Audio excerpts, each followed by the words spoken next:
오늘 밤에는 앞날을 위한 지혜라는 제목으로 말씀을 전하려고 합니다. 이것은 가르침이지만 예언적인 성격을 띠고 있어서 우리가 지금이 어떤 때인지, 하나님께서 무엇을 하고 계신지, 그리고 우리가 어떻게 반응해야 하는지를 이해하는 데 도움이 될 것입니다. 이사야 40장 3절부터 읽으면서 시작하고자 합니다. 이것은 세례 요한에 관한 예언입니다. 광야에서 외치는 자의 소리여, 주의 길을 예비하라. 광야에서 우리 하나님의 대로를 곧게 하라. 모든 골짜기는 높아지고 모든 산과 언덕은 낮아질 것이다. 구불구불한 곳이 곧게 될 것이다. 험한 곳이 평탄하게 되고 여호와의 영광이 나타날 것이다. 모든 육체가 그것을 함께 보리니 이는 여호와의 입이 말씀하셨음이라. 이 구절이 바로 지금 실현되고 있는 것입니다. 하나님께서 모든 육체가 보게 될 하나님의 영광의 임재를 위한 길을 준비하고 계십니다. 지금 바로 그런 일이 일어나고 있습니다. 그리고 잠깐 이것을 읽어드리고 싶습니다. 여기 이렇게 적혀 있습니다. 모든 골짜기는 높아질 것이다. 골짜기는 낮은 곳인데 높아져야 할 곳입니다. 즉 하나님께 중요하지만 사람들이 간과했던 것들이 높임을 받게 된다는 의미입니다. 예를 들어 거룩함, 하나님을 경외함, 전도, 제자도, 순결함, 골짜기들이 높아질 것입니다. 그리고 이어서 모든 산과 언덕은 낮아질 것이다 라고 말합니다. 이것들은 사람들이 높이지만 하나님께서는 높이기를 원하지 않는 것들입니다. 누가복음 16장에서 예수님께서 말씀하셨습니다. 사람들이 높이 여기는 것들은 하나님께는 가증한 것이라고. 그래서 하나님께서 지금 이 일들을 진행하고 계십니다. 우리는 이것이 정말 빠르게 일어나는 것을 보게 될 것입니다. 그리고 이어서 굽은 곳은 곧게 되고 험한 곳은 평탄하게 될 것이라고 말씀하십니다. 2023년 가을 캔자스 시티에서 시작해서 지금까지 계속해서 하나씩 드러나고 있습니다. 그리고 그중 많은 것들이 정말 충격적이지 않습니까? 한 달도 지나지 않아 또 다른 사역이나 사역자가 드러났다는 소식을 듣지 않을 수가 없습니다. 무슨 일이 일어나고 있는 걸까요? 하나님께서 산들을 낮추시고 정직함이 부족했던 곳에서 굽은 길을 곧게 하시는 중입니다. 부도덕함이 있었습니다. 부패가 있었습니다. 하나님께서 그것을 다루고 계십니다. 이것은 매우 좋은 신호입니다. 지난 3년 동안 제 평생의 기독교 신앙생활에서 이런 일은 본 적이 없습니다. 저는 거의 50년 동안 그리스도인으로 살아왔습니다. 이런 시기는 한 번도 본 적이 없습니다. 마치다면 또 어떤 충격을 받게 될까 하는 생각이 듭니다. 제가 말할 수 없는 것들도 압니다. 더 큰 충격이 올 것이라고 말씀드립니다. 이 모든 것이 주님의 역사입니다. 그리고 하나님의 마음은 구속적입니다. 저는 결코 어느 때라도 저기 좀 바라는 태도를 갖고 싶지 않습니다. 죄 없는 자가 먼저 돌을 던지라 하셨습니다. 우리 모두는 낮은 자세로 겸손하게 주님, 만약 주님께서 몸을 정결하게 하신다면 제 마음을 살펴주십시오 라고 말하는 태도를 가져야 합니다. 주님, 주께서 몸을 정결케 하시면 제 마음을 살피소서. 저는 교만해지고 싶지 않습니다. 저는 자기의에 빠지고 싶지 않습니다. 저는 판단하고 싶지 않지만 우리는 하나님을 두려워하고 그분이 하시는 일에 떨며 경외해야 합니다. 하나님께서는 하나님의 영광이 드러날 길을 준비하고 계십니다. 지금 하나님께서 이렇게 하시는 이유 중 하나는 그분의 영광이 임할 때 우리 가운데 아나니아와 삽비라 같은 사람이 많지 않게 하시려는 것입니다. 아마 곧 그럴 것입니다. 공개적으로 드러나는 사람들만큼이나 부패했지만 잘 알려지지 않은 사람들도 많다는 것입니다. 그리고 바라건대 이런 드러남이 많은 사람들에게 하나님을 두려워하는 마음을 심어주고 그들이 회개하는데 도움이 되기를 바랍니다. 지금은 하나님 앞에서 깨끗한 손과 순수한 마음을 가져야 할 때입니다. 성경에는 이렇게 나와 있습니다. 하나님께서 산을 낮추시고 골짜기를 높이시며 굽은 길을 곧게 하시고 험한 곳을 평탄하게 하실 것입니다. 한두 주 전 주님께 험한 곳을 평탄하게 하신다는 뜻을 여쭸을 때 주님은 말씀하셨습니다. 그리스도인과 사역자들이 사람들이 내게 오는 것을 어렵게 만들고 있다고요? 그들은 자신의 가르침에 돈을 받습니다. 예언자 학교를 열고 참석하는데 $1,000가 넘는 돈을 받기도 합니다. 그렇게 하면 몇백 명만 참석할 수 있는데 왜 전국에 수천 명이 참석할 수 있도록 열지 않는 겁니까? 이미 목회자로 월급을 받으시잖아요. 왜 더 많은 돈을 버시나요?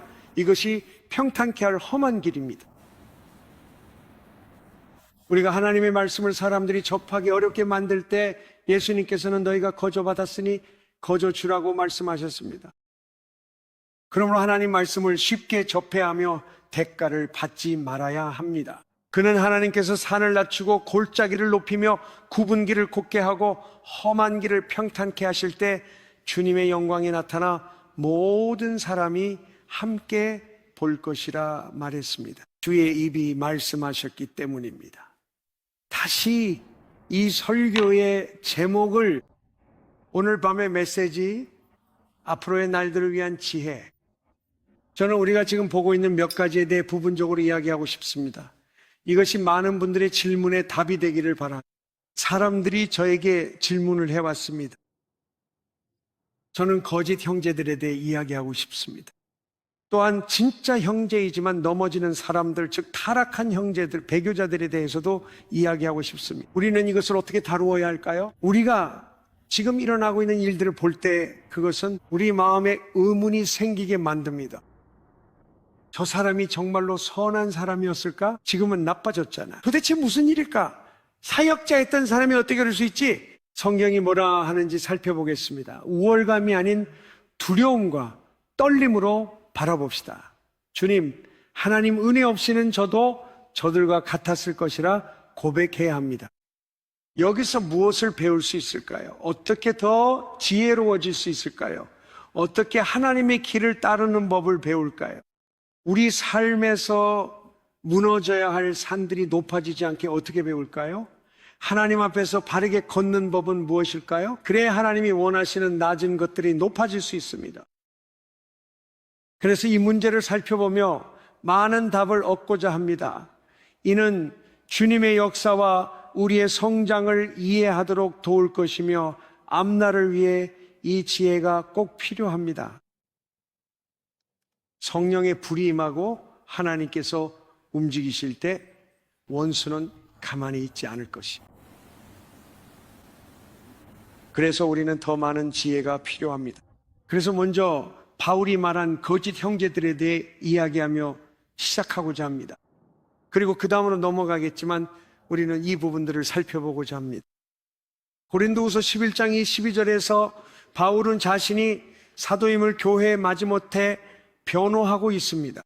왜냐하면 그들은 자신들에게서 빼앗아가고 자신을 높이며 사람들에게 인상을 남긴 사도들에게 속아 넘어갔기 때문입니다. 그래서 바울은 여기서 자신의 자격을 밝히고 있었습니다. 그가 말했습니다. 그들이 히브리인입니까?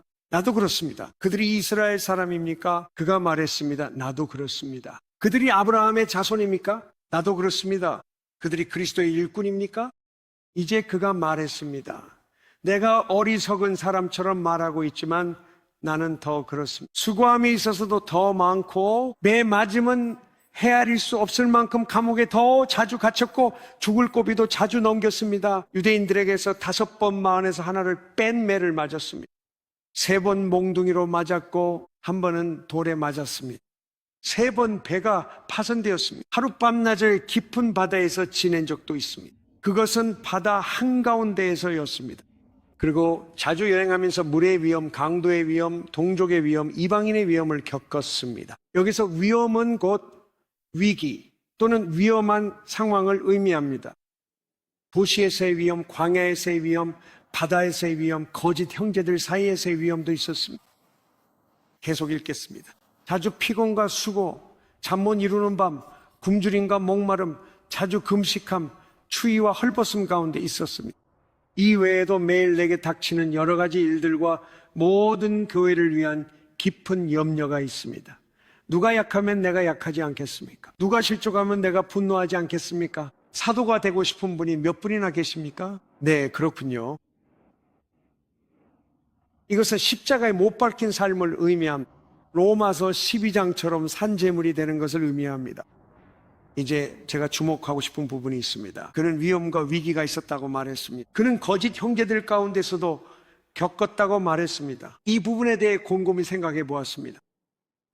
만약 거짓 형제를 쉽게 알아볼 수 있다면 그들은 그렇게 위험하지 않을 것입니다.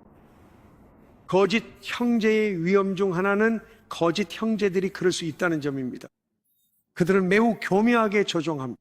그들은 말을 부드럽게 합니다. 그들은 의도적으로 속입니다. 그리고 우리는 그리스도인이기 때문에 일부러 속이려고 연습하지 않습니다. 우리는 사람을 조종하거나 이용하려고 연습하지 않습니다. 그래서 거짓 형제가 들어오면 우리가 방심할 수 있습니다. 우리는 여기서 그런 일이 일어나는 것을 본 적이 있습니다. 그들은 들어와서 말을 부드럽게 하지만 이기적인 목적을 가지고 있습니다. 그들은 뭔가를 노리고 있습니다. 그래서 바울이 이것을 다루어야 했다고 말한 이유가 바로 그것입니다. 거짓 형제의 위험이 있습니다. 그들은 교회에 해를 끼칠 수 있습니다. 그들은 거짓 교리를 들여올 수 있습니다. 그들은 분열을 퍼뜨릴 수 있습니다. 그래서 바울은 또 다른 종류의 거짓 형제에 대해 갈라디아서 2장에서 계속 이야기합니다. 그것은 위선자입니다. 3절에서 그는 이렇게 말했습니다. 나와 함께 있던 디도도 헬라인이었으나 억지로 할례를 받게 하지 아니하였으니 이 일이 일어난 것은 거짓 형제들 때문이었습니다.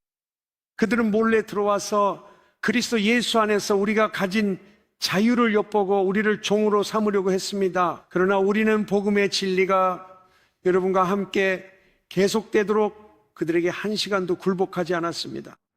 여기서 바울은 유대주의자들의 예를 들고 있습니다. 이들은 거짓 형제들이었습니다. 그들은 자신들이 그리스도인이 아닌 척했습니다. 그들은 그리스도인인 척하면서 그들 가운데 들어와서 다시 율법의 종으로 만들려고 했습니다. 오늘날에도 그런 사람들이 있는데 심지어 거듭난 사람일지라도 자신이 율법주의에 얽매여 있습니다. 그래서 그들은 자신이 속한 그 속박으로 다른 사람들도 끌어들이려고 합니다. 이것이 바로 바울이 경고했던 일이었습니다. 이것은 위험한 일이었습니다.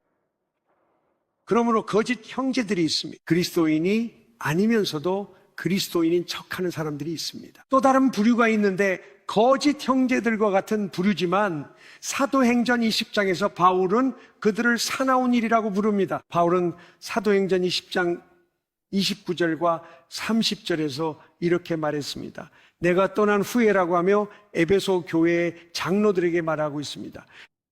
참고로 에베소는 한 도시였습니다. 한 도시의 교회는 하나뿐이었습니다. 장로들이 있었다는 건 그 도시 가정교회들을 감독했다는 의미입니다. 바울은 에베소 교회 지도자들을 만나 권면하며 내가 떠난 후 사나운 이리들이 너희 가운데 들어올 것이라 말했습니다. 심지어 너희 중에서도 사람들이 일어나 왜곡된 말을 하여 제자들을 자기들에게 끌어가려 할 것이다. 그래서 여기서 바울은 또 다른 정의를 내리고 있습니다. 거짓 형제는 불순한 의도를 가진 가짜 신자들입니다. 그는 이런 사나운 이리들이 있다고 경고했습니다. 이리의 목적은 뭐죠? 그는 신자일 수도 있어요. 하나님을 떠나 타락한 그리스도인일 수도 있습니다. 그들의 마음은 이기적인 야망과 자기 목적 때문에 너무나 부패해 있습니다. 우리는 어떻게 이를 알 수 있을까요? 바울은 그들이 사람들을 자기에게 끌어들이기 위해 말을 할 것이라고 했습니다. 그들은 교회를 분열시키려고 할 것입니다. 그들은 파벌을 만들려고 합니다. 자신이 리더라고 주장하며 계시를 받았다고 하고 기름 부음을 받았으며 내가 그것을 가졌다고 말하죠. 나를 따르라고 합니다. 바울은 그들이 사나운 이리들이라고 말했습니다. 그래서 우리는 그런 사람들을 조심해야 합니다. 좋아요. 이제 막 시작입니다. 아직 저와 함께 계신가요? 이제 또 다른 종류의 거짓 형제에 대해 이야기하겠습니다. 바울은 이들을 거짓 사도, 속이는 사역자, 거짓 사역자라고도 불렀습니다. 이들은 돈에 대한 탐욕 때문에 교회에서 빼앗아가거나 또는 교인들을 자기 이익을 위해 이용하는 사람들입니다. 그들은 하나님을 두려워하지 않고 자기를 부인하지 않으며 교회를 세우기 위해 자신의 생명을 내어놓지도 않습니다. 하지만 그들은 부드러운 말과 아첨, 교활함, 그리고 조작으로 교회에서 최대한 많은 돈을 얻으려고 하고 교인들을 자기 이익을 위해 이용합니다. 예수님께서 마태복음 10장 8절에서 12사도를 보내시며 말씀하셨습니다. 거저 받았으니 거저 주어라. 따라서 복음 사역자의 사명은 복음에 대해 값을 받지 않는 것이죠. 우리는 특별한 훈련 과정을 가지고 있습니다. 저는 사람들에게 비용을 청구하지 않을 것입니다. 우리는 비용을 받지 않을 것입니다. 우리는 이것으로 돈을 벌지 않을 것입니다. 교육 시리즈입니다. 이제 우리는 과거에 서점에서 CD 세트를 판매한 적이 있습니다. 우리 CD는 대략 계산해 보면 한 장에 1달러가 조금 안 됩니다. 그래서 우리 직원이 복제하면 한 장에 1달러입니다. 커버와 아트워크 등 커버 비용은 2달러입니다. 그래서 만약 5장짜리 CD 세트라면 7달러가 됩니다. 여러분은 가르침에 돈을 내는 것이 아니라 CD 자체에 돈을 내는 것입니다. 가르침은 온라인에서 무료로 제공됩니다. 그래서 우리가 쓴 모든 책도 온라인에서 무료로 볼 수 있습니다. 그래서 누군가 CD 복사본을 원한다면 그들은 가르침에 돈을 내는 것이 아닙니다. 그들은 CD에 돈을 내는 것입니다. 오직 그 물질적인 것에만요. 우리 책도 마찬가지입니다. 우리 책은 무료입니다. 다운로드 하세요. 전 세계에서 무료로 받으세요. 출력해 쓰시고 원하는 만큼 복사 가능합니다. 복음은 팔려서는 안 됩니다. 복음은 어렵게 만들어져서는 안 됩니다. 알다시피 최근에 제가 이런 이야기를 했는데 얼마 전에 유명한 국제사역단체로부터 이메일을 받았습니다. 그리고 그 안에 스며든 부패를 보는 것은 정말 슬픈 일입니다. 왜냐하면 그 이메일에는 조작이 담겨 있었기 때문입니다. 바울은 이런 사역자들이 자신을 높인다고 말했습니다. 그들은 사람들을 조종하고 돈을 벌려고 합니다. 그들은 이제 영적 전쟁에 대한 새로운 계시를 받았다고 말했습니다. 그리고 그들이 이렇게 말했습니다. 지난 5년 동안 사탄은 새로운 전략을 사용해 왔습니다. 사역자가 자신을 높이며 금식과 기도로 하나님을 기다리던 중 그 비밀을 받았습니다. 기존의 돌파 방법은 더는 안 통합니다. 이 가르침이 꼭 필요하죠.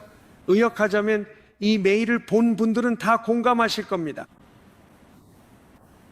그리고 이제 좋은 소식을 들을 준비가 되셨나요? 여러분이 돌파를 위해 필요한 이 계시를 200달러에 얻을 수 있습니다. 200달러를 내고 클릭하면 배울 수 있습니다. 사도 바울은 말했습니다. 우리는 하나님의 말씀을 파는 사람들과 다릅니다. 킹제임스 성경은 팔아넘긴다고 합니다. 그러므로 사역자가 자신을 높이는 것은 부패의 징후 중 하나입니다. 나는 기도와 금식으로 이걸 얻었고 하나님이 이 비밀을 내게 주셨으니 당신에게도 필요하다면 내가 팔겠다는 식의 태도는 정말로 부패한 일입니다. 하나님은 이런 것들을 치우고자 하시며 실제로 지금 치워가고 계십니다. 알겠죠?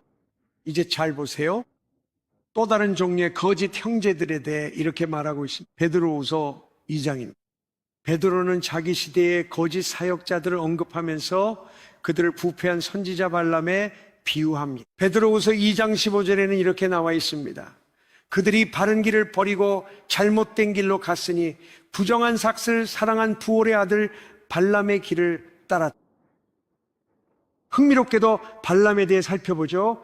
그의 이야기는 민수기 22장에서 24장에서 읽을 수 있습니다.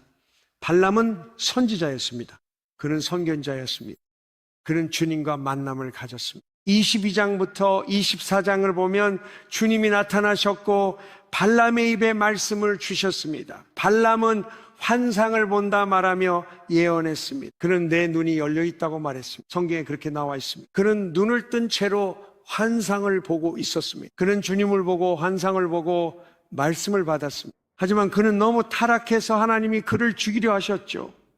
그러나 은사와 기름 부음이 있고 주님의 말씀도 가졌습니다. 이게 예수님 말씀입니다. 예수님은 그들의 열매로 그들을 알리라 하셨죠. 이 모든 일이 일어나면서 저에게 다시 한번 신선하게 상기시켜 줍니다. 열매를 보십시오.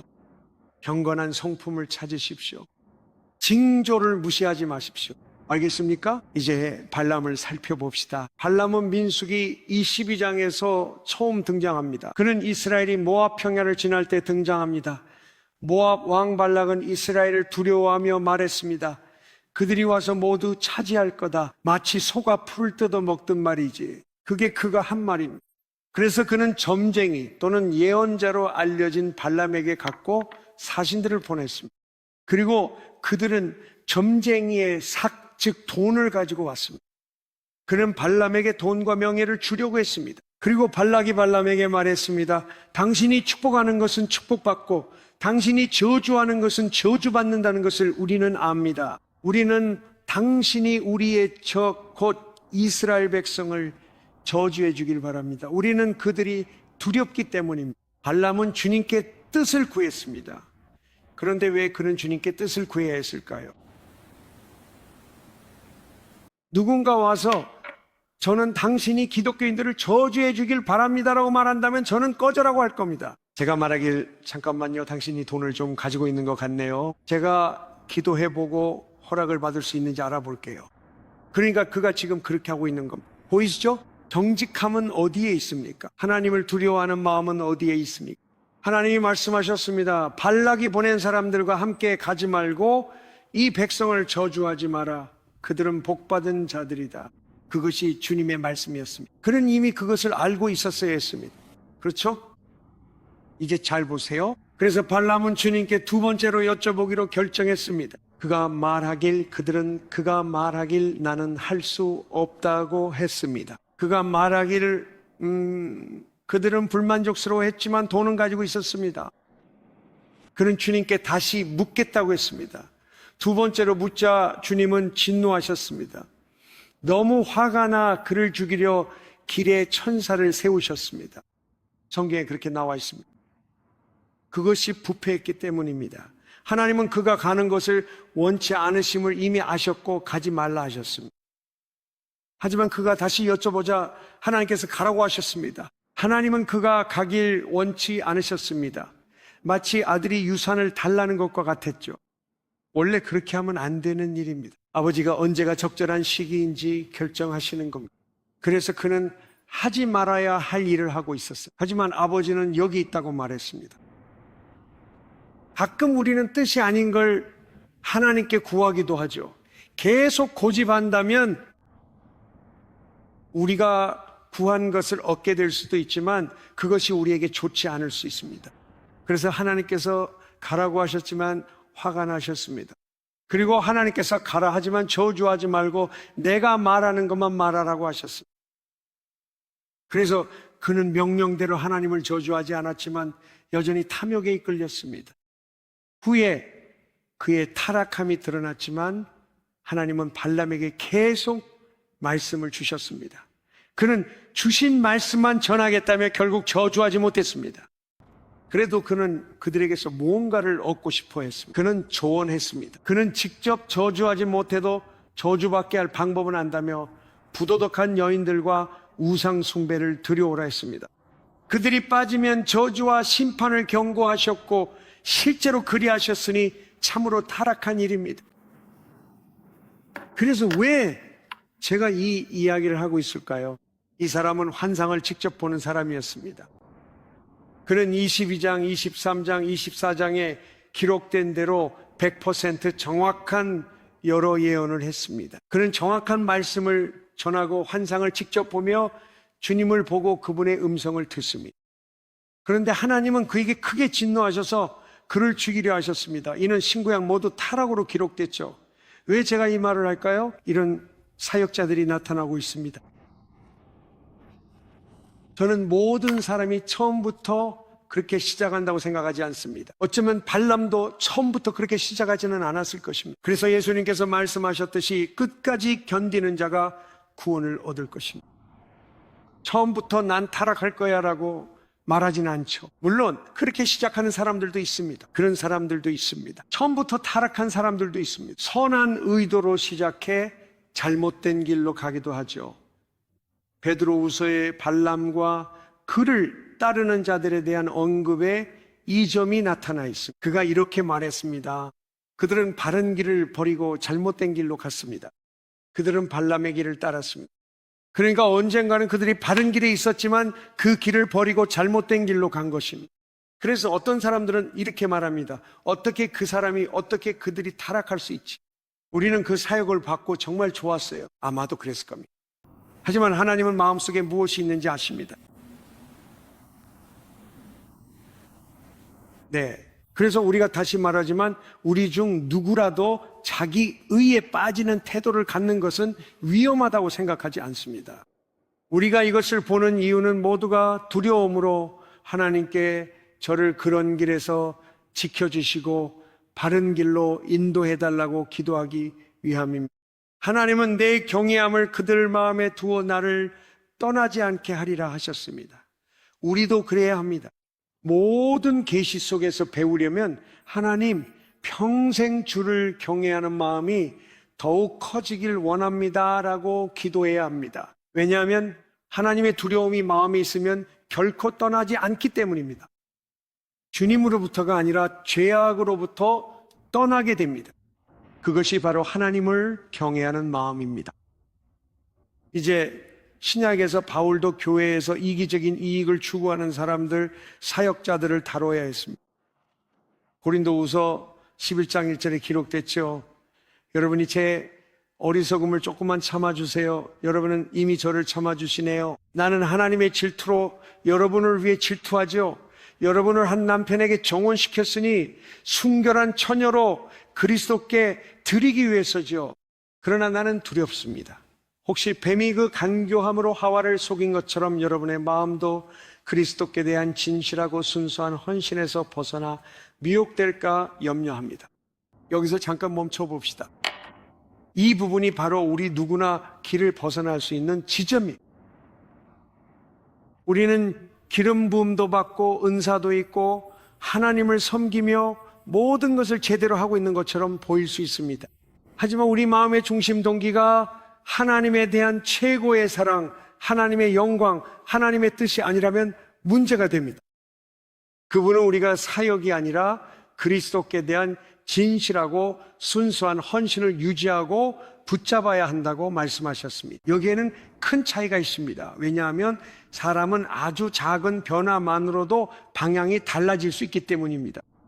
그리고 그들은 사역을 하나님을 섬기는 것과 동일시합니다. 그러다 보면 어느 순간 그리스도를 기쁘시게 하는 것이 아니라 사역의 성장과 성공이 목표가 되어버립니다. 그래서 타협이 스며들게 되고 이는 사역에 도움이 될 것이라는 이유로 정당화됩니다. 이제는 사역이 하나님이 되고 그리스도가 아니게 됩니다. 그러므로 우리가 올바른 길을 가기 위해서는 예수 그리스도가 항상 우리의 첫사랑임을 굳게 붙들고 치열하게 지켜내야 합니다. 우리가 그분께 순수하고 진실된 헌신을 유지해야 합니다. 제가 존이라는 친구가 있는데요. 젠크스라는 분입니다. 몇 년 전 그와 그의 아내 그리고 자녀들은 선교사였던 그가 선원으로서 요트, 즉 범선을 가지고 있었기 때문에 약 5년간의 선교 여행을 떠났습니다. 그들은 남부 캘리포니아 해안에서 출발해 일본까지 그리고 태평양 연안을 따라 항해했습니다. 많은 섬에 들렀고 배에서 내리며 복음을 전하는 사역을 했습니다. 어느 날 그가 저에게 여행에 대해 이야기해 주면서 이렇게 말했습니다. 여기서 일본까지 항해할 때는 반드시, 정말 반드시 나침반과 계기들이 정확한지 확실히 확인해야 한다고 했어요. 그가 말하길 만약 항로를 설정할 때 나침반이 이 퍼센트만 틀려도 만약 5마일만 간다면 이 퍼센트 오차는 그렇게 큰 문제가 아니라고 했어요. 그래도 목표에 거의 도달하게 됩니다. 하지만 일본을 목표로 하고 있는데 이 퍼센트만 틀려도 수백 마일이나 벗어날 수 있습니다. 그래서 이것이 우리 마음에 주는 경고입니다. 예수님께서 3번이나 말씀하셨듯이 끝까지 견디는 자가 구원을 얻는다고 하셨습니다. 그러니 우리 마음속에서 그 나침반을 지키는 것이 정말로 중요합니다.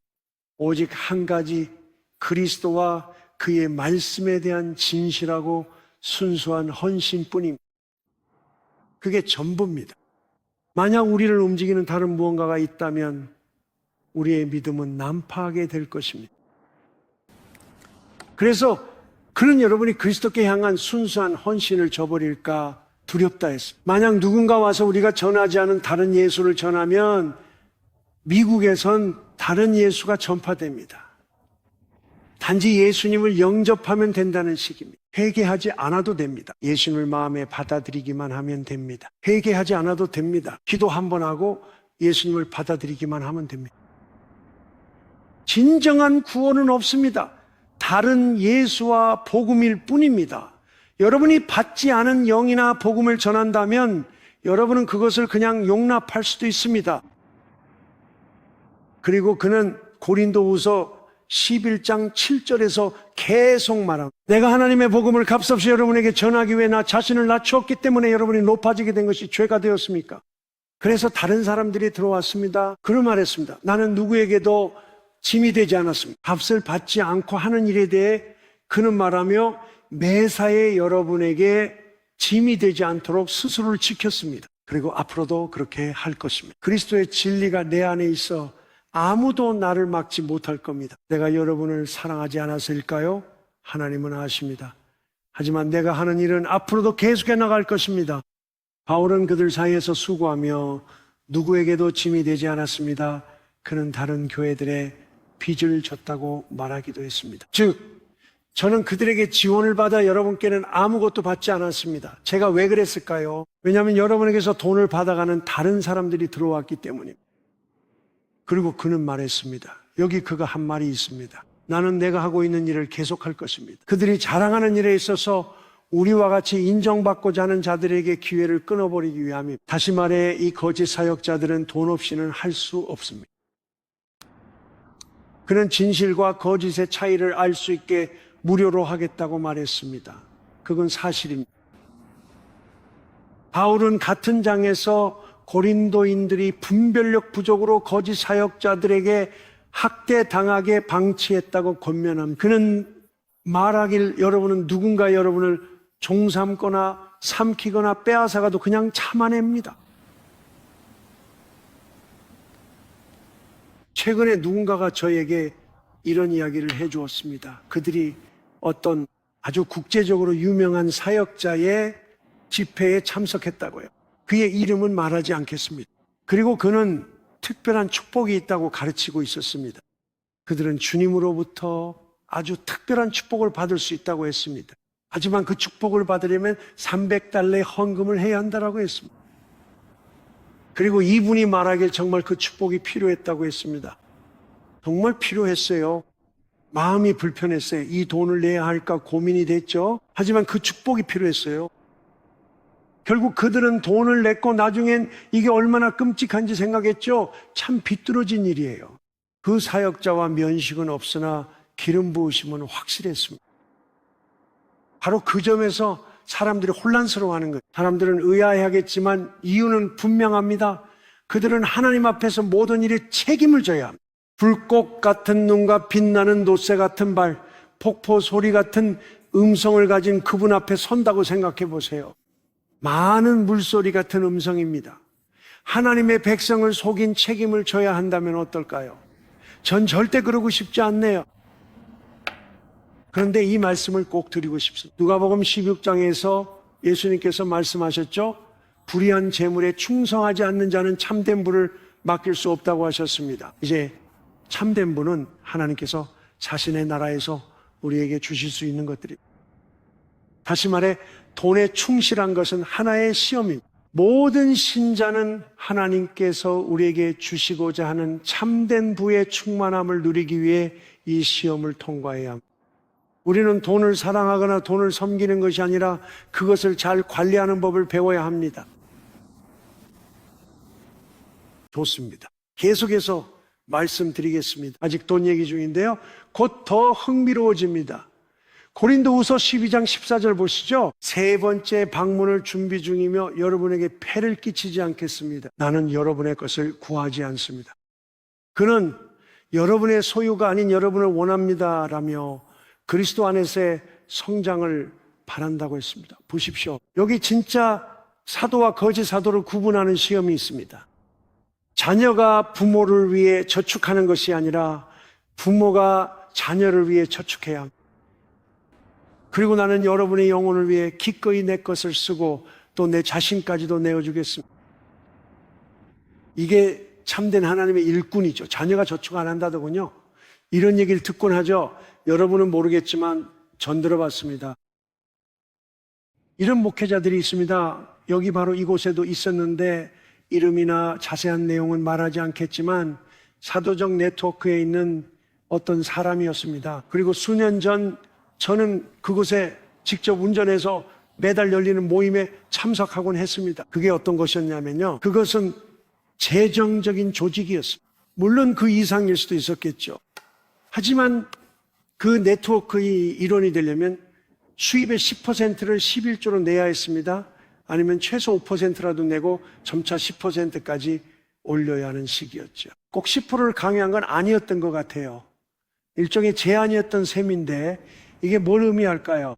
사도들은 아버지와 같은 존재여야 한다고 합니다. 그들은 다른 사역을 돕는 이들입니다. 교회를 개척하면 재정 지원과 인력 파견 등 다방면으로 도와야 하죠. 아버지는 자녀를 위해 준비하니까요. 아이들에게 돈을 내라고 하지 않습니다. 배부른 척하며 가방을 들게 하고 자신을 사도라 칭하는 것은 거짓 사도직입니다. 진정한 사도직은 이런 겁니다. 바울이 말했듯이 나는 여러분의 영혼을 위해 기꺼이 내 자신을 쓰고 또 쓰겠습니다. 정말 그렇지 않습니까?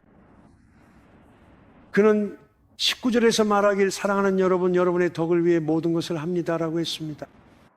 바울은 고린도후서 2장 17절에서 우리는 여느 사람들처럼 하나님의 말씀을 팔아먹지 않습니다 라고 말했습니다. 세미나에서 이 강의 세트가 온라인에 $200라고 하지 않지만 이번 주는 $100에 세일 중입니다.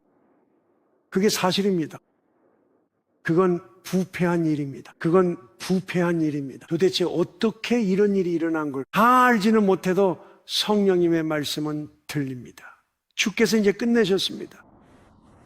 그분은 산을 낮추시고 골짜기를 높이시며 굽은 길을 곧게 펴십니다. 그분은 모든 걸 드러내시며 험한 길을 평탄케 하실 겁니다. 하나님은 경외하는 것과 사람들에게 은혜를 베푸십니다. 말씀 앞에 떨며 영광 돌리길 원하고 낮은 자세로 그분의 뜻을 이루려는 이들에게 말입니다.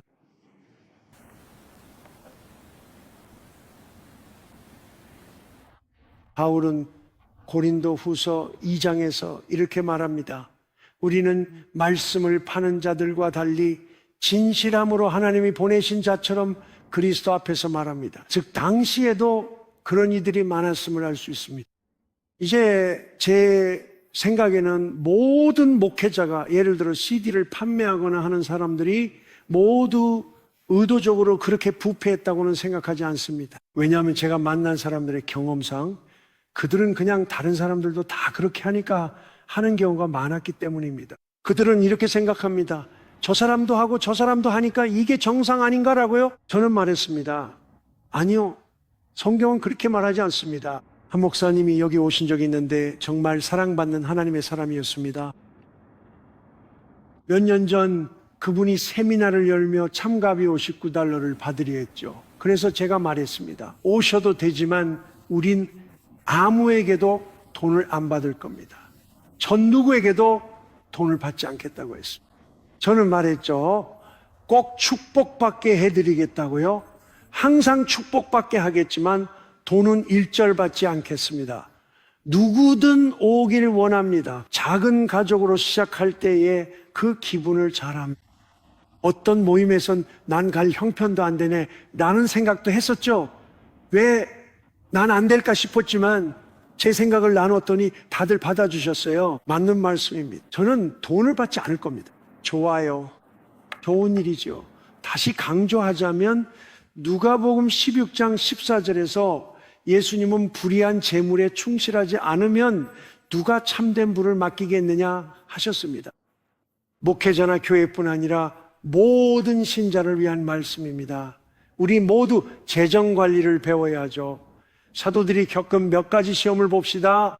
데살로니가전서 1장에서 바울은 하나님의 말씀이 너희에게 말로만이 아니라 큰 능력과 확신으로 임했다고 말했습니다. 그래서 사도들이 복음을 맡았을 때 그들은 능력을 받았습니다. 그들은 기름 부음과 큰 확신을 받았습니다. 그가 데살로니가 전서 2장 4절에서 이렇게 말했습니다. 우리는 하나님께 인정받아 복음을 맡은 자가 되었습니다. 문맥상 능력 있는 복음을 의미하며 인정받다의 그리스도는 독임하죠. 이 단어는 시험을 통과됐다는 의미입니다. 즉 검증과 시험을 거쳐 합격했다는 뜻입니다. 그래서 그는 우리가 하나님께 시험을 통과하여 복음을 맡은 자가 되었다고 말합니다. 그래서 우리는 말합니다. 이제 잘 보세요. 여기 그가 적어놓은 시험이 있습니다. 우리는 사람을 기쁘게 하려고 말하는 것이 아니라 우리 마음을 시험하시는 하나님을 기쁘시게 하려고 말합니다. 그러니까 우리가 하나님의 인정을 받으려면 첫 번째로 우리는 사람을 기쁘게 하려는 자가 아니라는 것입니다. 두 번째로 여러분도 아시다시피 우리는 어떤 때에도 아첨하는 말을 사용하지 않았고 탐욕을 감추기 위한 가면을 쓰지도 않았습니다. 여기서 가면이란 사람들에게서 돈을 얻기 위해 거짓된 동기, 거짓된 말, 거짓된 태도를 취하는 것을 의미합니다. 자, 그렇죠? 이제 이것을 잘 보세요. 우리는 사람들에게서 영광을 구하지도 않았습니다. 우리는 여러분에게 복음뿐만 아니라 우리의 생명까지도 기꺼이 나누어 주었습니다. 저희 수고를 하시듯 밤낮으로 아무에게도 짐없이 복음을 전했습니다. 물론 그는 암시하듯이 무료로 전했습니다. 여러분과 하나님이 우리의 증인입니다. 아시다시피 우리는 믿는 여러분 사이에서 경건하고 흠없이 행했으며 아버지가 자녀를 대하듯 각 사람을 권면하고 위로했습니다. 자, 그들 사역의 목표는 무엇이었을까요? 지금 무엇을 말하고 있나요? 우리는 드러남에 대해 이야기하고 있습니다. 많은 것이 드러나는 지금 하나님이 인정하고 원하시는 것은 무엇일까요? 산을 낮추시는 그분이 높이려는 것은 무엇입니까? 골짜기란 무엇입니까? 그분은 이렇게 말씀하십니다. 이것이 그들이었던 것이다. 우리는 경건하고 의로우며 흠없었습니다. 아버지가 자녀 대하듯 여러분을 권면하고 위로했습니다. 그들의 목표는 여러분이 하나님께 합당히 살게 하려는 것이었습니다. 하나님은 여러분을 그의 나라와 영광으로 부르십니다. 그래서 그들의 동기는 아버지처럼 가르치고 훈계하며 그들을 하나님의 영광과 나라로 이끄는 것이었죠. 그들이 거기서 행하게 하려는 것이었죠. 데살로니가전서 2장 요약은 사람이 아닌 하나님을 기쁘시게 함입니다. 아첨하지 않는 것, 탐욕을 감추는 외투가 없는 것, 사람에게서 영광을 구하지 않는 것, 온유함, 복음 전파, 생명 헌신, 경제적 부담 배제, 그리고 대가 없는 복음 전파. 그들은 경건하고 의로우며 흠없었습니다.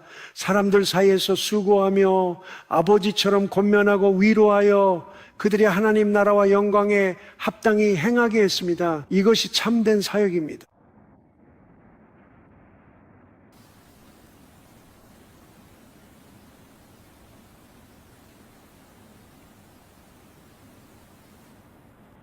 그들은 사람의 영광을 구하지 않았죠. 이 부분은 넘어가고 하나님이 우리를 쓰실 때 우린 주의해야 합니다. 성경은 구속받은 자가 주님의 귀한 일을 전하라 합니다.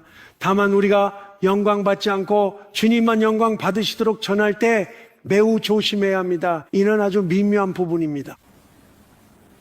저는 다른 사역자와 누군가가 드러난 후에 그냥 이야기하고 있었습니다. 그것은 결코 깔보는 태도가 아니었습니다. 우리는 둘 다 와, 정말 충격이다라고 말했습니다. 이건 정말 저에게 충격이었습니다. 그리고 다른 사역자가 저에게 이렇게 말했습니다. 그 사람의 TV 프로그램을 봤어? 전부 다 그 사람에 관한 이야기였어. 그의 말씀대로 이루어졌으며 모든 게 그에 관한 거였어. 우리는 그것이 하나님의 영광을 위한 것처럼 들리게 만들 수 있지만 성경은 진정한 사역자들은 사람들에게서 영광을 구하지 않는다고 말합니다. 그래서 우리는 조심해야 합니다. 그것은 하나님께서 무너뜨리시는 산입니다. 그러니 두렵고 떨리는 마음으로 인식해야 합니다. 하나님, 절대 영광을 취하지 않겠습니다 라고 말이죠. 좋아요. 몇 가지 더 살펴봅시다. 준비되셨나요? 유다는 어떻습니까? 왜 하나님께서 예수님은 유다가 누구인지 알고 계셨어요? 처음부터 알고 계셨죠. 그런데도 그는 예수님의 팀에 선택되었습니다. 여러 가지 이유가 있습니다. 하나님의 주권 안에서 누군가는 예수님을 배신해야 했습니다. 단 하나님이 유다를 강요 안 하셨죠. 유다는 직접 선택했습니다. 그 역시 다른 사도들과 동일한 기회가 있었습니다.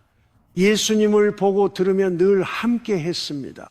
그에게도 같은 기회가 주어졌습니다. 하나님은 그의 예지로 알고 계셨습니다. 유다가 어떤 선택을 할지요.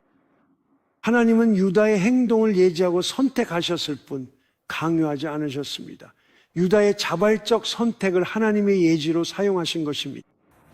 그리고 또 한 가지 생각해 본 것이 있습니다.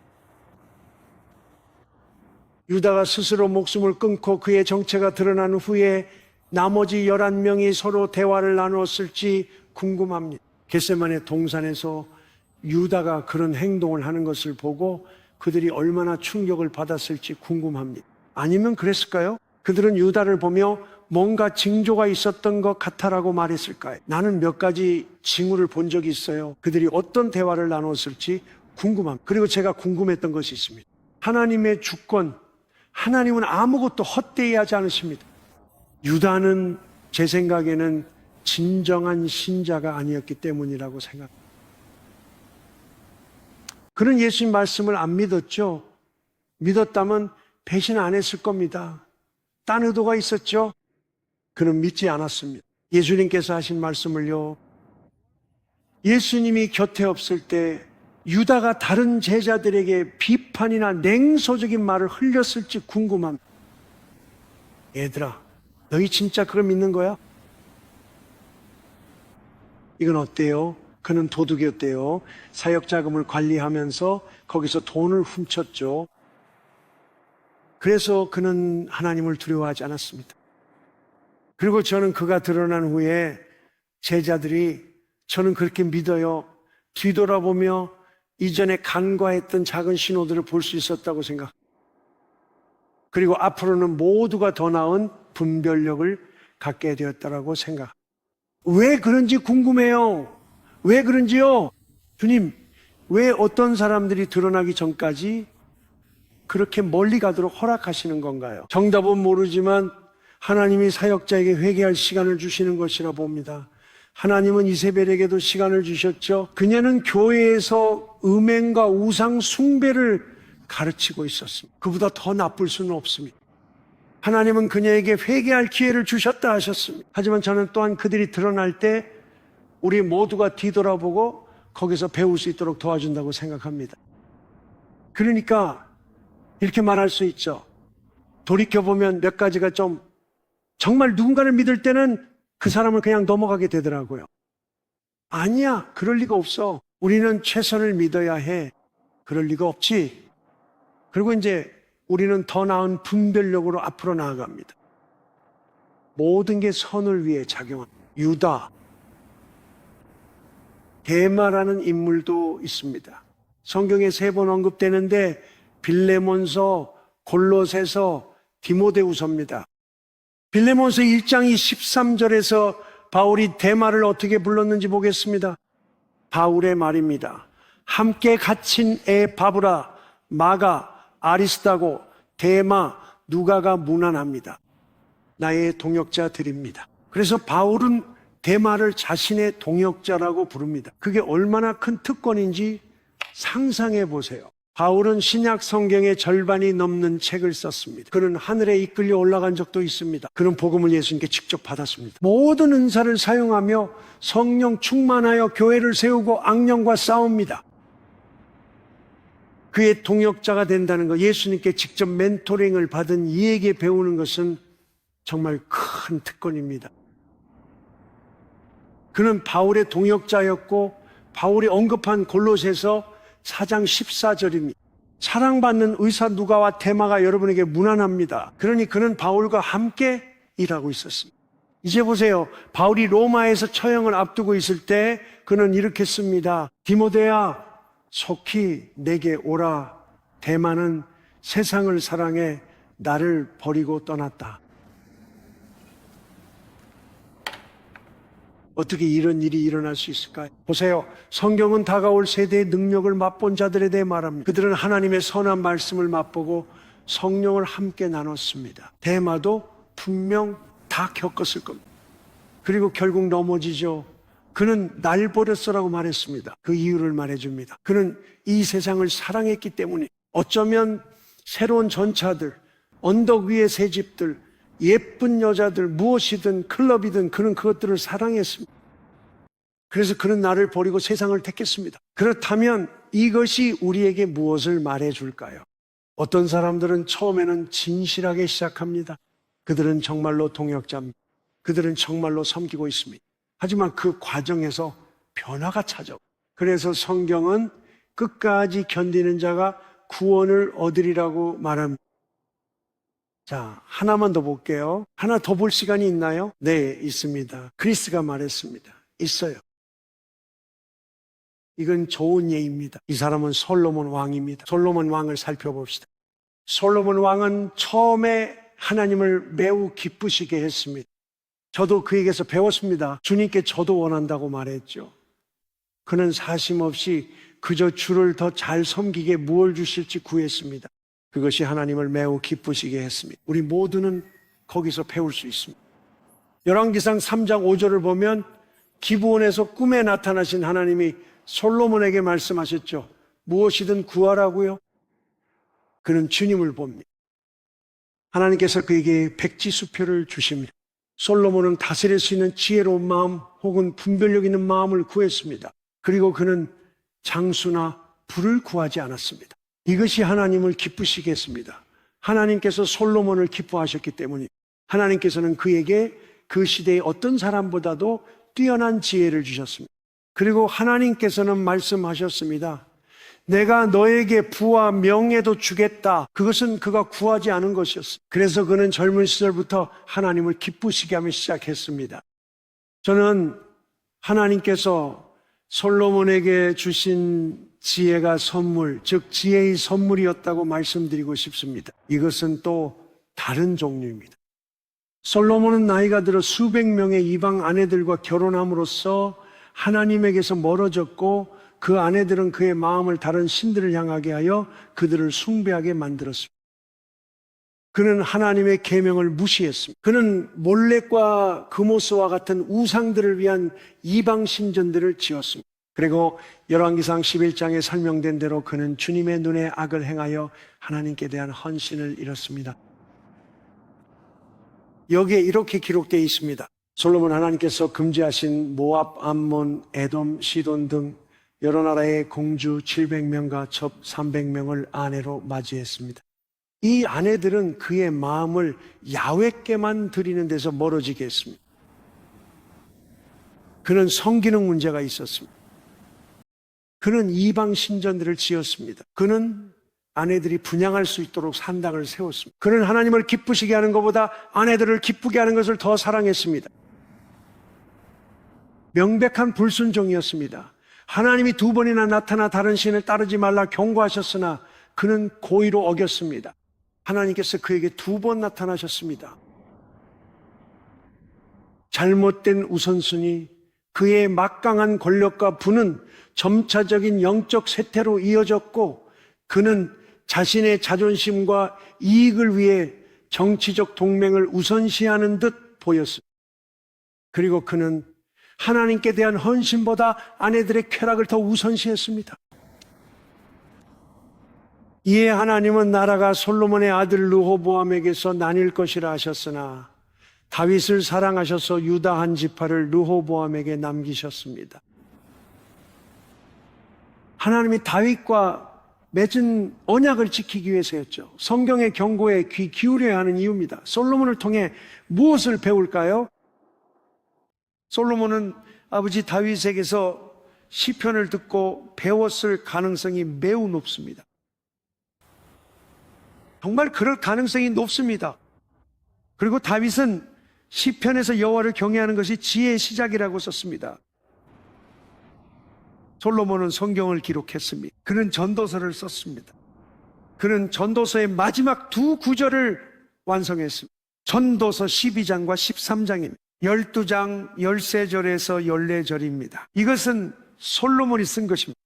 이제 모든 일의 결론을 들어봅시다. 하나님을 경외하고 그의 계명을 지키십시오. 이것이 사람의 본분입니다. 하나님은 모든 행위와 은밀한 일을 선악간에 심판하실 것입니다.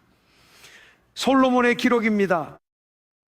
솔로몬은 하나님을 경외하라고 썼습니다. 솔로몬은 지혜를 기록했습니다. 그는 전도서를 썼습니다. 그는 아버지로부터 지혜를 들었지만 자신에게는 지혜가 없었습니다. 그는 성경을 기록했습니다. 그는 지혜로 기름 부음을 받았지만 그가 가진 지혜는 선물이었습니다. 그에게는 진정한 지혜가 없었습니다. 왜냐하면 성경은 진정한 지혜는 하나님을 경외하는 데서 시작된다고 말하는데 솔로몬에게는 그것이 없었기 때문입니다. 그래서 그는 지식의 말씀, 지혜의 말씀의 은사를 받았습니다. 그는 계시의 은사, 지혜의 은사를 가졌지만 마음에는 지혜가 없었습니다. 즉 은사가 있어도 지옥에 갈 수 있음을 의미합니다. 그녀가 말하길 그날 많은 이들이 우리가 예언과 축기와 많은 권능을 행했다고 할 것입니다. 그들에게 내게서 떠나라 너희 불법을 행하는 자들아라고 말했습니다. 천하를 얻고 제 목숨을 잃으면 무슨 소용입니까? 솔로몬은 세상 누구보다 큰 지혜를 받았으나 이는 은사일 뿐입니다. 이를 지혜의 말씀이라 하며 참 지혜는 하나님을 경외하면서 시작됩니다. 그리고 솔로몬에게는 그것이 없었습니다. 자, 이제 질문이 있습니다. 하지만 그의 예언들은 어떻게 되는 걸까요? 전도서는 여전히 진리입니다. 네, 맞습니다. 정말 그렇습니다. 보세요. 솔로몬에게 기름 부음이 임했을 때 그가 쓴 말들은 여전히 진리입니다. 네, 뭐라고요? 그는 전도서에 썼습니다. 다른 성경 구절들, 시편에도 몇몇 부분이 솔로몬에게 귀속되어 있습니다. 그중 일부 아주 작은 부분입니다. 그러니까 하나님께서는 발람과 같은 사람을 통해서도 움직이셔서 정확한 예언을 하게 하실 수 있지만 그는 너무나 타락해서 하나님께서 그를 죽이고 싶어 하셨습니다. 당신이 성경을 쓸 수도 있고 가장 부유한 사람이 될 수도 있으며 지혜의 말을 가질 수도 있습니다. 스바의 여왕이 솔로몬의 지혜를 듣기 위해 땅끝에서 찾아왔지만 그는 하나님의 눈에는 타락한 사람이었습니다. 그렇다면 우리는 이 모든 것에서 무엇을 배울 수 있을까요? 열매를 구하십시오. 우리는 은사를 원합니다. 그것들은 중요합니다. 여기 우리가 권면받은 것이 있습니다. 이 결론을 내리기 위해 제가 적어둔 것이 있습니다. 우리는 완전함을 향해 나아가라고 권면받았습니다. 완전함이란 예수 그리스도와의 온전한 연합을 의미합니다. 우리의 나침반을 정확하게 유지하기 위해서입니다. 우리는 항상 오직 하나님을 사랑하고 섬기고 기쁘시게 하며 그분의 말씀에 순종하는 진실하고 순수한 헌신을 유지해야 합니다. 항상 지금도 앞으로도 주님이 다시 오실 때까지 말입니다. 하나님께서 은사를 주시면 좋고 아니어도 우린 열매를 맺을 겁니다. 이제 히브리서 6장에서 뭐라고 말하는지 보십시오. 그리스도의 초보 원리를 넘어 완전함으로 나아갑시다. 이는 그리스도 안에 성숙을 뜻합니다. 다시 기초를 닦지 마십시오. 회개와 믿음, 세례와 안수, 부활과 영원한 심판의 기초말이, 이것은 하나님께서 허락하시면 우리가 하게 될 것입니다. 그리고 그는 계속해서 말합니다. 한 번 빚을 받고 하늘의 선물을 맛보고 성령에 참여한 자들에게는 불가능하다고 말합니다. 하나님의 선한 말씀과 내세의 능력을 맛보고도 타락하면 다시 회개시킬 수 없습니다. 이는 하나님의 아들을 다시 십자가에 못 박아 욕보이기 때문입니다. 땅이 자주 내리는 비를 흡수하여 유익한 채소를 내면 경작하는 이들에게 그 땅이 열매를 맺으면 하나님께로부터 복을 받습니다. 그러나 가시와 엉겅퀴를 내면 버림을 받고 저주에 가까워지며 마지막에는 불에 타게 됩니다. 그러니 하나님께서 말씀하시는 것은 열매입니다. 열매를 맺으라, 성령의 열매를 맺으라는 것입니다. 그리고 히브리서 저자는 계속해서 이렇게 말합니다. 사랑하는 여러분, 우리는 여러분에 관해 더 좋은 일들이 있을 것이라고 확신합니다. 비록 이렇게 말하지만 이는 구원에 속한 일들입니다. 그는 완전함으로 나아가라 권면합니다. 만약 여러분이 이를 맛보고도 타락한다면 다시 회개하기란 불가능하기 때문입니다. 그래서 그의 권면은 그리스도와의 온전한 연합을 위해 계속 나아가라는 것입니다. 그것이 바로 이 말의 의미입니다. 하나님은 여러분이 그분의 이름을 위해 보여준 여러분의 행위와 사랑의 수고를 잊으실 만큼 불의하지 않으십니다. 여러분이 성도들을 섬겼고 지금도 섬기고 있기 때문입니다. 우리는 여러분이 끝까지 소망의 확신을 갖도록 부지런히 노력하길 바랍니다. 게으르지 말고 믿음과 인내로 약속을 받은 이들을 본받으십시오. 그는 성령 충만했던 이들에 대해 말하고 있습니다. 그들은 다가올 은사들과 능력을 맛보았습니다. 그리고 나서 그들은 하나님을 떠났습니다. 그들은 다시 세상으로 돌아갔습니다. 그는 그들을 다시 회개로 이끄는 것은 불가능하다고 말했습니다. 그래서 그의 권면은 계속해서 전진하고 믿음과 인내를 가지고 계속해서 나아가라는 것입니다. 예수님은 우리의 첫사랑이 되어야 합니다. 그는 너희를 한 남편인 그리스도께 정결한 처녀로 바쳤다고 말했죠. 뱀이 하와를 속였듯 여러분이 그리스도를 향한 순결함에서 떠나 부패할까 두렵습니다. 이것이 우리의 다친이 지키십시오. 그것이 우리의 지표입니다. 끝까지 견디는 자는 구원받을 것입니다. 이를 통해 우리는 무엇을 배울 수 있을까요? 우리는 이것을 배울 수 있습니다. 하나님의 은혜가 아니면 나도 그렇게 될 수 있습니다. 주님, 저희에게 하나님을 경외하는 마음을 주소서. 주님, 우리가 결코 타협하지 않도록 가르쳐 주십시오. 깨끗한 손과 순수한 마음을 주소서. 주님, 교만치 않게 하시고 늘 십자가 뒤에 거하며 주께 영광 돌리게 하소서. 우리가 늘 십자가 뒤에 숨어 하나님께 영광 돌리게 하소서. 돈이 결코 우리를 지배하지 않게 하시고 오직 하나님을 경외하며 그 뜻에만 인도하소서. 예수님께서 이렇게 말씀하셨습니다. 열매를 보라고 하셨습니다. 참고로 그리스도인들이 자신을 높일 때 우리는 이를 간과해서는 안 됩니다. 그것은 나쁜 신호입니다. 목회자들이 사치스러운 삶을 살 때 외면하지 마십시오. 한 목회자가 있는데 이것은 기록된 사실이고 그의 영상도 있습니다. 루이지애나 출신의 한 목회자는 자신이 미국에서 가장 큰 집을 가진 목회자라고 자랑합니다. 35,000 평방피트입니다. 수백만 달러짜리 대저택입니다. 그는 자신이 가장 크다고 말하며 그것을 자랑합니다. 그 집은 그의 사역단체 소유입니다. 여러분의 사역이 목회자가 사치스럽고 부패한 삶을 살도록 수백만 달러를 지불하는 것을 원하시겠습니까?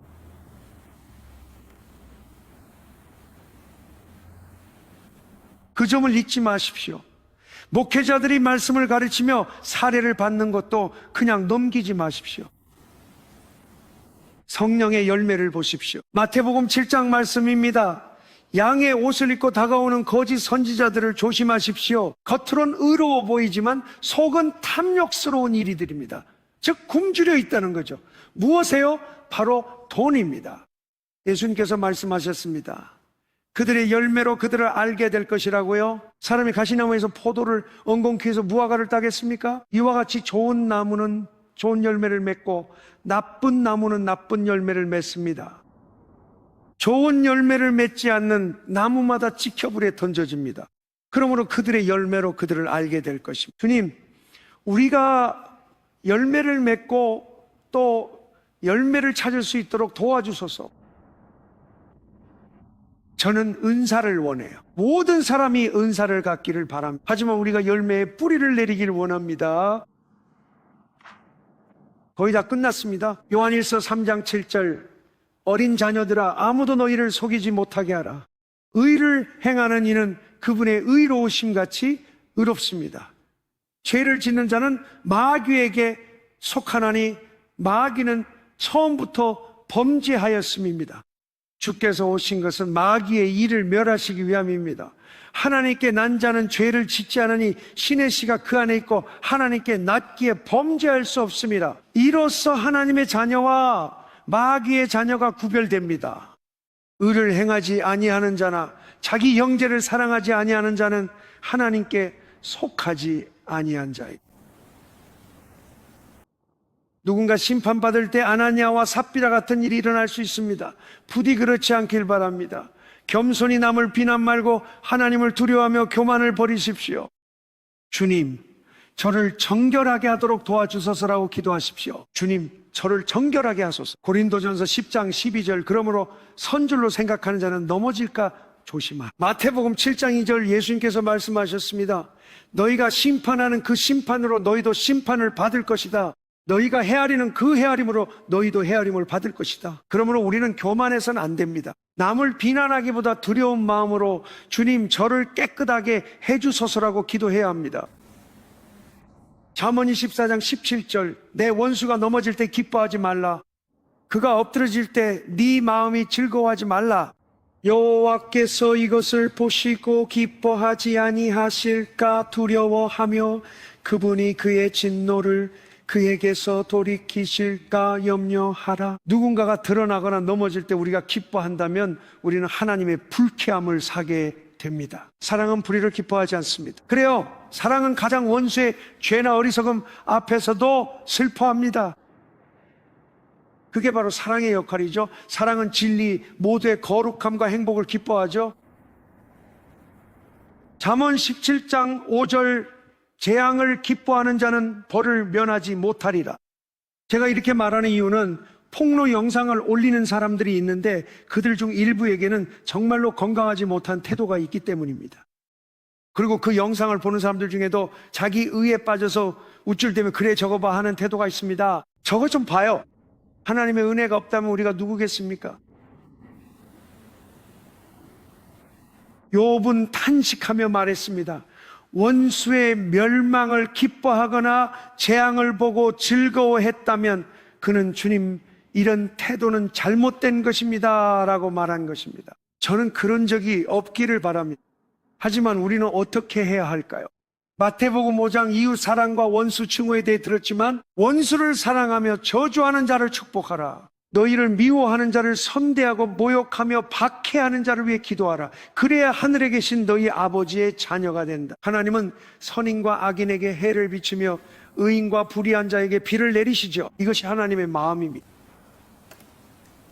누군가 넘어지면 하나님처럼 마치 우리 자녀가 넘어진 듯 슬퍼해야 합니다. 우리 자녀가 넘어졌다면 우리는 어떤 기분이 들까요? 정말 가슴이 아플 것입니다. 하나님께서도 그렇게 느끼십니다. 그리고 우리가 그리스도와 마음을 하나로 한다면 우리는 의를 사랑하고 악을 미워해야 하지만 넘어지는 이들을 위해 슬퍼해야 합니다.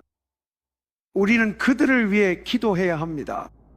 로마서 12장 21절에는 악에게 지지 말고 손으로 악을 이기라고 말씀하십니다. 우리가 뿌리는 긍휼의 양만큼 우리가 받게 됩니다. 그러니 하나님, 이 드러남의 시기에 노출되는 사람들까지도 긍휼히 여겨 주시옵소서. 하나님, 회개와 회복이 일어나게 해주시길 기도합니다. 반드시 사역으로의 회복이 아니라 그리스도께로의 회복이 있게 해주십시오. 제 생각에는 어떤 사람들은 사역에서 스스로 자격을 잃었지만 저는 그들이 그리스도께로 회복되기를 원합니다. 하나님, 저희를 도와주세요. 앞으로 잘 배울 수 있게 해주십시오. 저도 이런 실수를 했습니다. 저뿐만 아니라 우리 모두가 그랬던 것 같습니다. 우리는 기름 부음과 은사에 너무 감탄하다가 열매를 점검하는 것을 잊곤 합니다. 그리고 우리가 열매를 점검할 때 저는 먼저 제 자신의 마음을 점검합니다. 저는 먼저 제 자신의 마음을 점검합니다. 이것이 바로 지금 하나님께서 하시는 일입니다. 두렵게 전합니다. 하나님은 산을 낮추고 골짜기를 높이시네. 하나님께서 굽은 길을 곧게 하십니다. 하나님께서 거친 길을 평탄하게 하십니다. 머지않아 모든 육체가 하나님의 영광을 보게 될 것입니다. 그날에 우리 모두 깨끗한 손과 순결한 마음을 갖길 원합니다. 주님, 저희를 도우소서. 기도합시다.